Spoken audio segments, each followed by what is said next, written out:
Hello, ladies and gentlemen. Welcome back to SuperCoach Edge.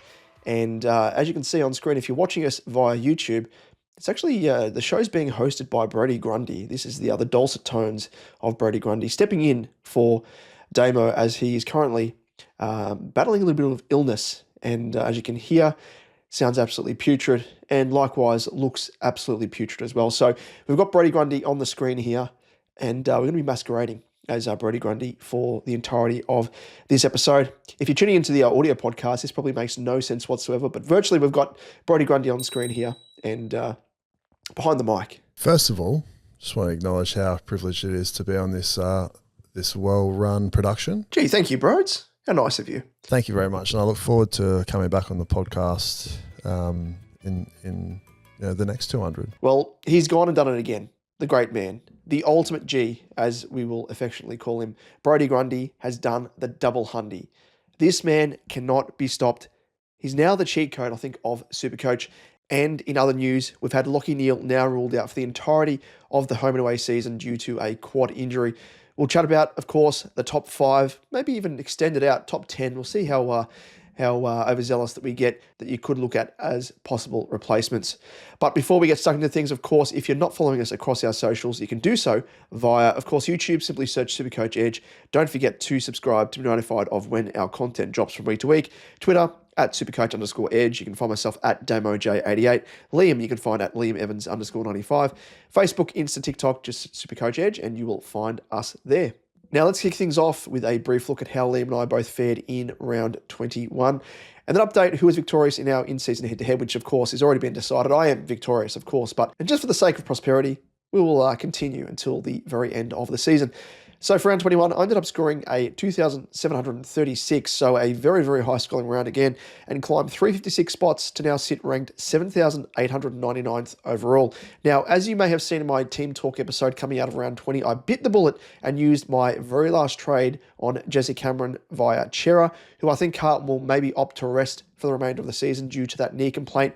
Just a bit of a, guess, but may even play the last 2 rounds, who knows. But I think here I needed to make the move because of the fact that Jesse Cameron was about to go up, 20, 30, 40K as he did, and I would have been priced out of the market if I waited another week to go Chera to Jezza. Now, the upside of Jezza is undeniable, I think, with the chance of eclipsing 100 goals on offer, and Geelong have been pretty upfront in saying that they are looking to him as an avenue to goal more often as a result.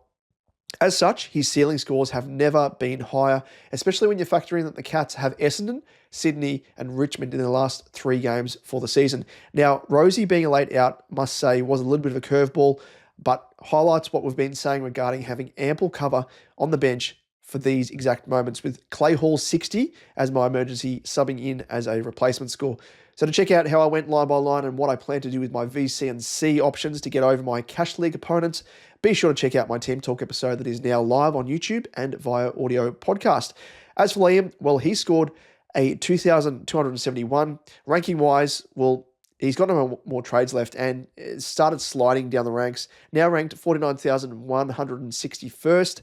And Liam, given the fact that he's got no trades, has had to carry, Nick Martin, the Hornbag, and Cherry, which has resulted in a donut over the past couple of weeks alone. So, unfortunately, his ranking, as I said, is in free fall, which is no real surprise here.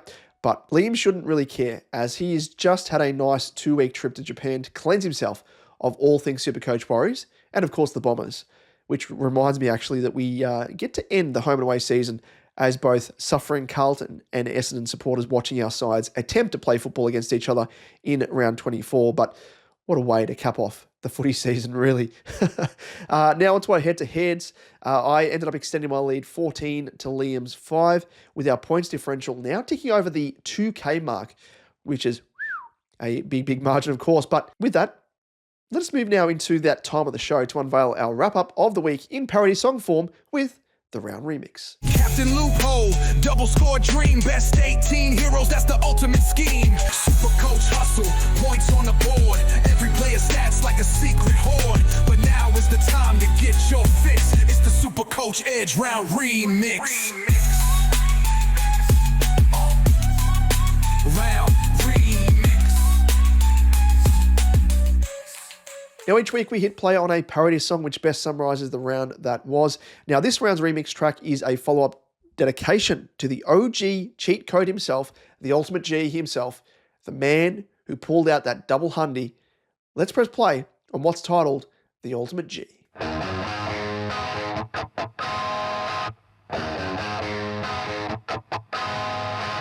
He's a wrecking ball in the rug, no chain to bind. 200 points, he's blown your mind. A cheat code walking, he's a game unglued. Brodie Grundy, man, he's just that dude. The ultimate G, can he be stopped? Double hundy king, he's over the top. The scoreboard screams, the crowd in awe. Grundy's law, Grundy's law.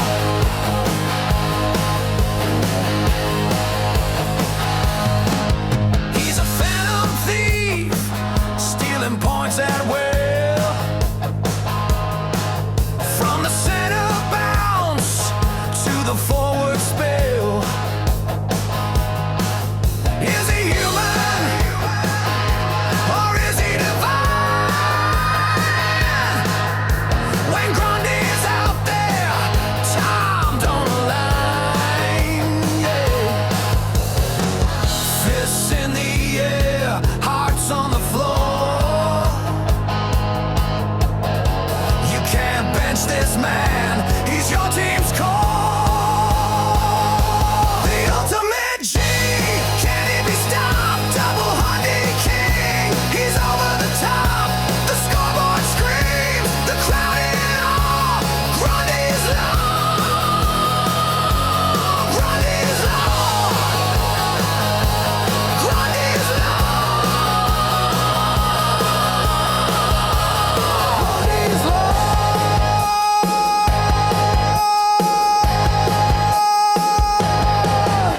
Jeez, the man himself, he's a messiah. He is a Goliath. He cannot be stopped. And like we said, a cheat code at that, because the way he's playing at the moment, the form he's in, the SuperCoach scores he's busting out, I am thankful that I took the jump, the leap to him, because it's made the SuperCoach season, or the end to it, quite exciting. So with that, I am a very, very happy owner. And if you're watching this episode on YouTube, let us know in the comment section down below how you rate this track. A little bit of a different one. I don't know what you'd kind of liken it to.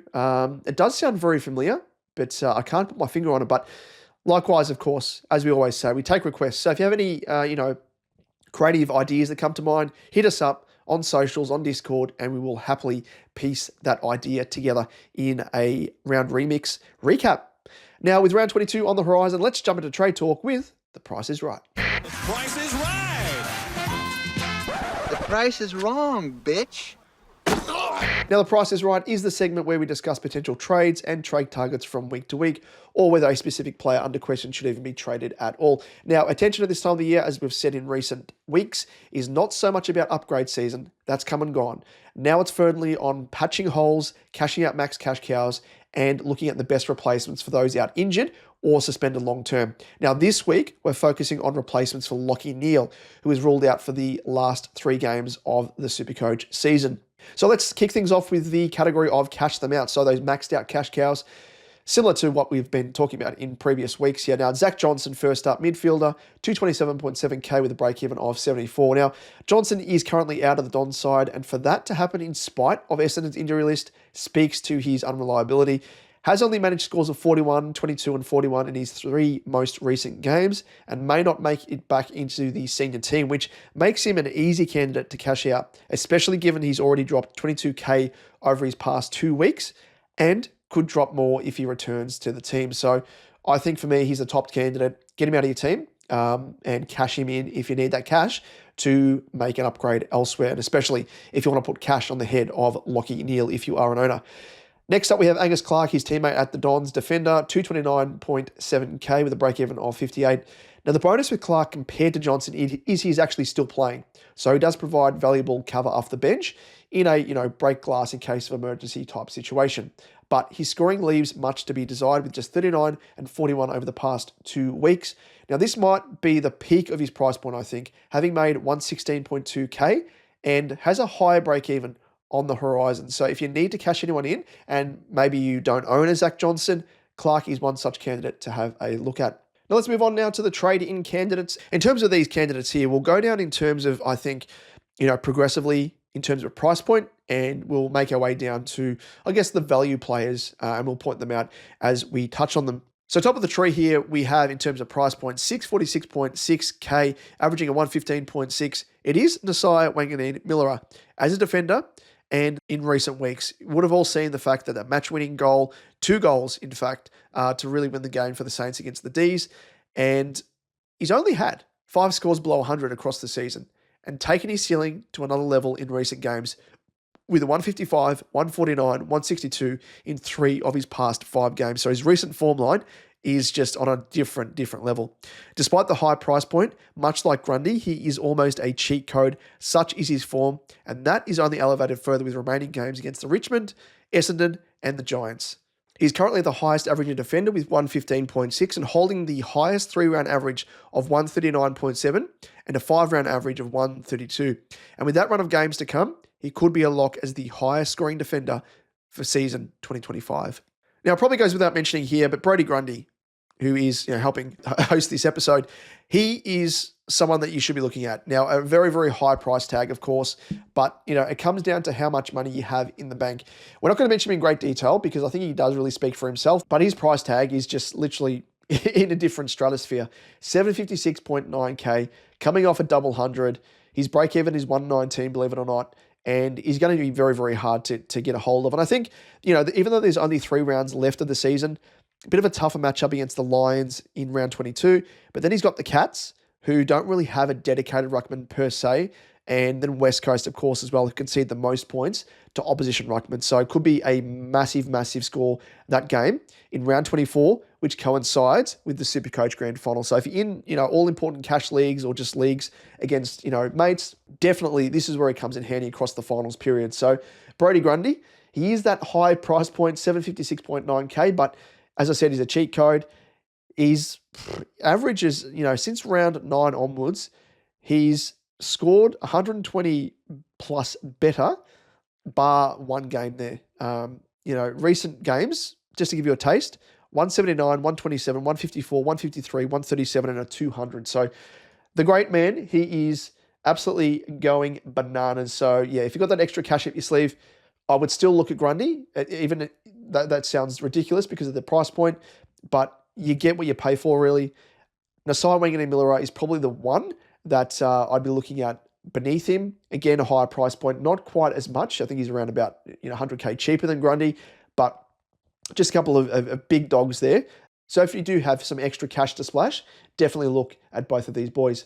And we have Noah Anderson, midfielder, 602.4k with an average of 116.9. Now, the one knock on his game in recent seasons has been the fact that he has historically had high fluctuations in his scoring, but that is now a thing of the past, especially in 2025, with only 4 scores below 100, and he has transformed into one of the more reliable scorers across the year. Even better is the fact that he has had 8 scores, 120 plus or better. Currently has the 4th best 5-round average at 127.2, consisting of scores of 127, 148, 86, 128, and a 147. So some big scores there. Now, he does end the season with games against Carlton, and then the Giants, who he most recently scored 139 against, and then Port Adelaide, who his most recent score was 132 against. So a very nice option there, a bit more pricey, but comes with that extra reliability, high floor, high ceiling, can't go wrong. Next up, we have Hugh McCluggage, midfielder, 583.9k with an average of 119. Now, actually a better average than Anderson, would you believe? And he's priced at around about, close to 20k cheaper. And the suitcase has elevated himself to a genuine primo status in 2025 and been one of the more consistent scorers with just 4 scores below 100 and a low score of 80. So his scoring floor is elite. His ceiling, meanwhile, is even more impressive with 10 scores above 120.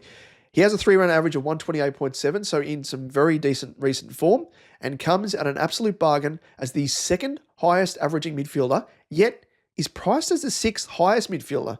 So you're getting some really, really nice value there. You can't go wrong with that. And without Neale there, there's even more slices of the pie for him to feast on in the engine room. So love the look of the old suitcase. We also have Jordan Dawson, midfielder, 581.2k with an average of 112.5.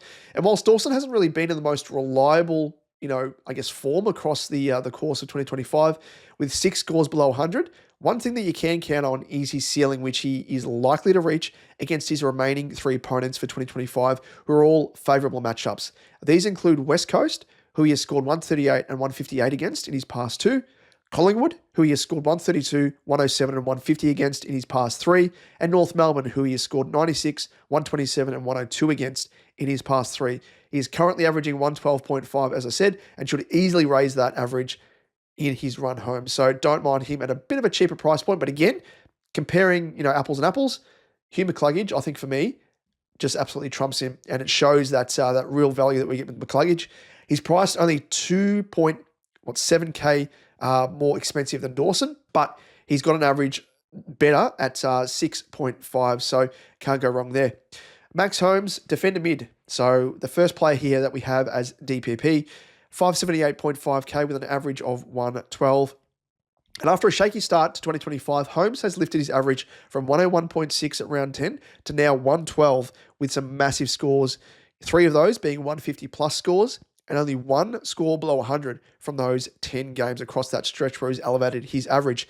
And to put this scorching scoring run of form into context, he has averaged 122.3 across that stretch of 10 games. So one of the more informed players in recent weeks. And the tantalising prospect for Holmes is the fact that he has Essendon, Sydney, and then Richmond in his remaining games, which could produce some very, very huge scores. So if you don't have him, have a look at him very, very closely. That DPP does come in handy. I am an owner of Holmesy, and his DPP has actually come in handy across both, areas of the ground in defence and midfield. And, if you have an out, if someone's out, like Rosie, for example, and you can swing guys around, that definitely helps just in terms of flexibility and, coverage across 2 different lines. We also have Jezza Cameron as a forward, 511.5k with an average of 88.6. And we've long sworn against trading in pure key position players due to their, deviation in scoring, but Jezza is an exception. Why? Well, because he is scorching his way towards kicking 100 goals, as we mentioned earlier.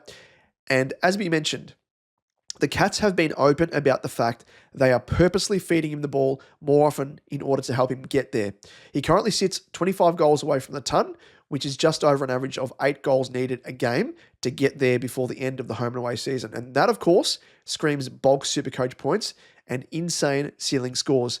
But the cherry on top is the fact that he has that soft Geelong fixture to finish off the season against the decimated Dons, the Swans, and the inexperienced Tigers, all of which he has scored 116, 96, and 131 against most recently. So if your budget lands you around Jezza's price tag and you're keen to aim for upside, look no further than good old Jezza. Now, talking about value, we have a couple here. We've got first off Lachie Whitfield. Even though he's cheaper than the last candidate here, Lachie Whitfield, I mentioned him first because he is by far and away the best value that you will get in Supercoach at the moment. So defender, 501.6k, Lachie Whitfield, averaging a 107.9, and all that on a surface level sounds like it's not much. However, let me break it down for you because there's a hidden sort of aspect to his average and price point that would indicate that he's actually scoring or averaging higher than that and should be priced higher than actually what he currently is. So Whitfield's price actually plummeted due to his concussion-affected score of 16 back in round 15, which saw him drop from 545.1k to a low of 459.2k as of round 19. Since then, he has scored 110 and 126 and screams absolute value. He is ranked 5th for defenders in terms of average, but of course that contains his concussion score of 16, so his true average is actually 113, which ranks him number 2 behind Wanganeen Millera.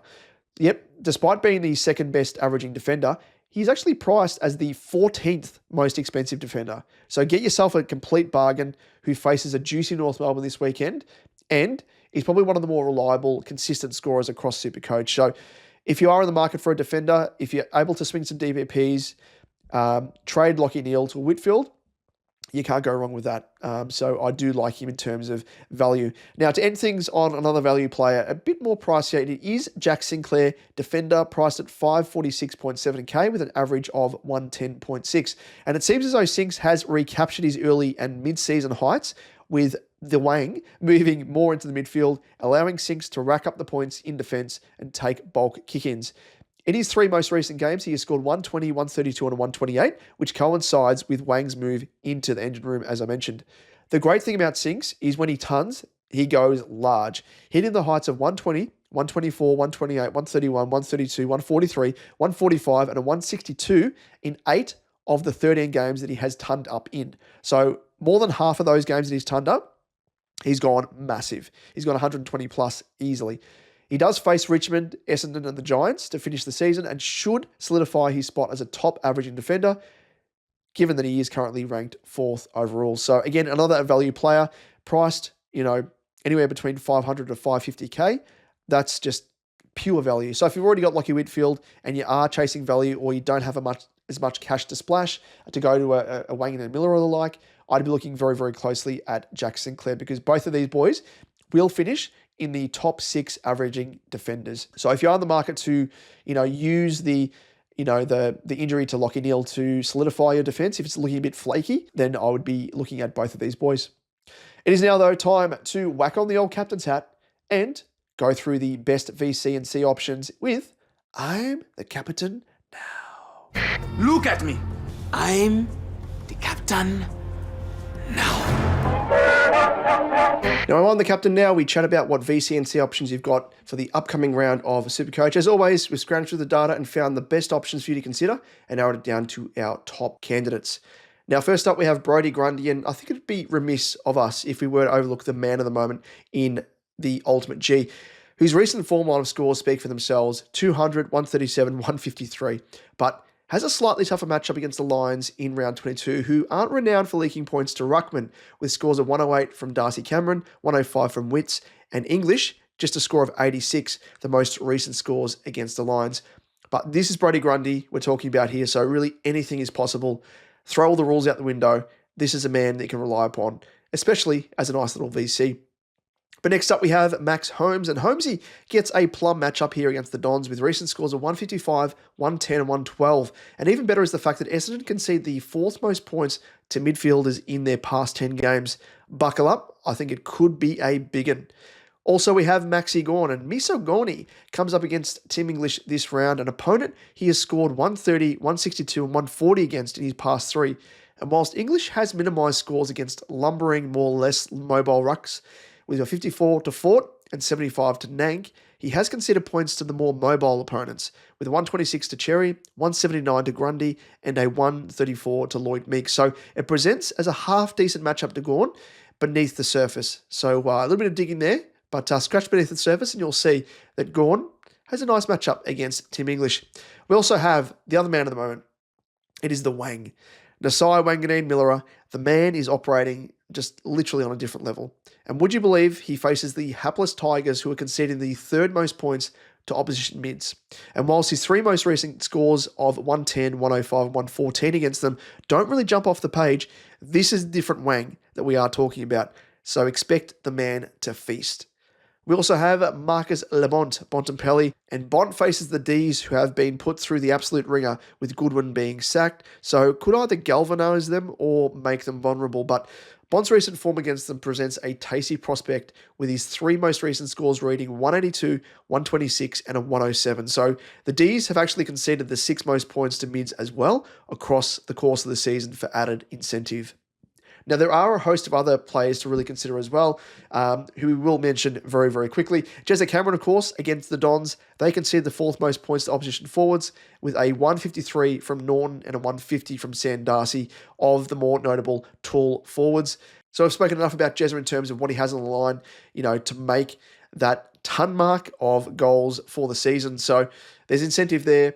His teammates are feeding him the ball, and Essendon, they are really struggling with injuries across the board. So could be a big day out from Jezza himself.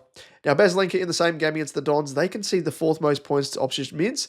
114, 105, and 95 he has scored against them in his past 3. So not the best form line But of course, in recent form line, Baz has actually been pretty good. So could be a nice matchup again for Baz. Now, talking matchups, and favourable ones at that, Jordan Dawson against the Eagles, who conceded the most points to opposition mids and has scored 138, 158, and 111 against in his past 3. So probably is right up there among the top 5. And an honourable mention there, I think he's very, very unlucky to miss out. But I think in terms of matchups, he probably has the best of the lot that we've spoken about. So I would definitely look at him very closely if you are an owner. Jack Sinclair's another one against Richmond, who conceded the second most points to opposition defenders and scored 162, 126, and 147 against in his past 3. And to round things out, we have Tristan Cherry returning from his suspension against the Giants, who conceded the third most points to rucks in recent weeks. So very, very nice options there. And kind of flush with options. And if you are an owner of most of these players that we've spoken about, it's going to be a very, very tough time trying to work out who to VC and who to see, but we will leave that up to you. We've presented the data and all the very best as to who you select. Now, with that, ladies and gents, that rounds things out for this episode. Of course, as always, if you have any comments, questions, feel free to leave them down below in the comments section if you are watching us on YouTube. And don't forget, of course, to like and subscribe, of course, to be notified of when our content does drop from week to week. So you can find us there on YouTube. Bit of a segue here. You can find us also, hit us up, feel free, on Twitter at supercoach_edge. You can find myself at DamoJ88. Liam, you can find at LiamEvans_95. Facebook, Insta, TikTok, Supercoach Edge. You'll find us there. And if you are listening to us on audio podcast format, feel free to give us a like, give us a rating. You can give us a 5-star rating. And also, if you've got some extra time at your sleeve, feel free to give us a review as well. It goes a long, long way, and we really do appreciate the support and feedback. That rounds us out for another episode. Best of luck for the coming round. Apologies again for the congestion and me not having my face on screen. Not that you really want it. You would have been feasting your eyes on the handsome devil himself in Brodie Grundy on screen here if you are watching us on YouTube. So meanwhile, I am off to rest and recover from this illness. And with that, we will leave things there. All the very best for the weekend ahead. Hopefully you can win your second week of finals. If you made it through, and maybe, if you've, of course, progressed through to the prelim, kick your feet up, enjoy things, and enjoy a stress-free weekend of footy. I'm very fortunate. I've got a couple of leagues like that, so I'll be doing just that. But the other leagues that I am in for the second week, geez, I'm knuckling down and hoping for a big, big week. Well, thanks again for tuning in, and we'll catch you in the next one. Cheers.